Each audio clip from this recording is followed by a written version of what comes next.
Welcome to my quick review of the Ferrari 126C2 by Minichamps, or Paul's Model Art, in 43rd scale. The driver on this car, so this is a 1981 car, number 28, which was typically Ferrari ran numbers 27 and 28 unless they'd won the championship, Constructors' Championship the year before, when there'd be 1 and 2. So we can tell they hadn't won the championship the year before.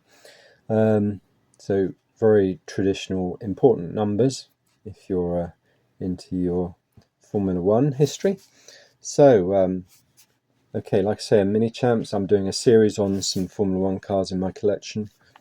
So do subscribe if you want to see some more. I tend to put the videos out on a Friday. Right, okay. Now, looking at this, the paint finish is really nice. I like this big expanse of red.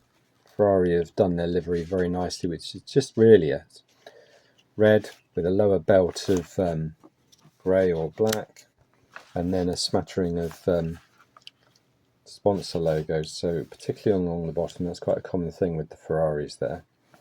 So looking around the car, Goodyear decals on the tyres, nice wide slicks, wheels, so they look like 8-spoke wheels, different to the Lotus I've just shown, which had 4 spokes.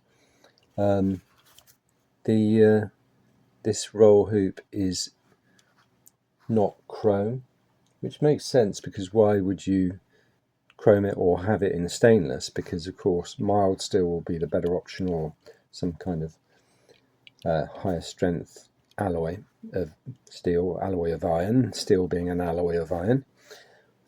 So you wouldn't really want to chrome plate it or anything, maybe. So interesting there. Plenty of detail. Interesting to see these brake ducts in this beige colour, actually. Fairly unique to this era of Ferrari, strangely enough. I'm not sure what the deal with that is. So being a ground effect car, it only has a smallish front wing. And let's look at the ground effect. Now, the Venturi isn't huge on this one. I'm trying to think. They had, of course, been running, sorry about the notification, they had been running a flat 12, of course, Ferrari had, flat 12 engine, but that was no good for ground effect, so here they've gone to a turbocharged V6, if I remember rightly, not that I'm remembering from back in the day. This kind of championship year was the first year of what I remember from Formula One, but only very vague memories, particularly about the Australian, I'll tell you his name in another video, Alan Jones, of course. Anyway, but yeah, I love the plainness of the livery. Like I said, you've got knacker ducts there, you've got some kind of pop-off valve probably for the turbo, you've got twin trumpet exhausts up here.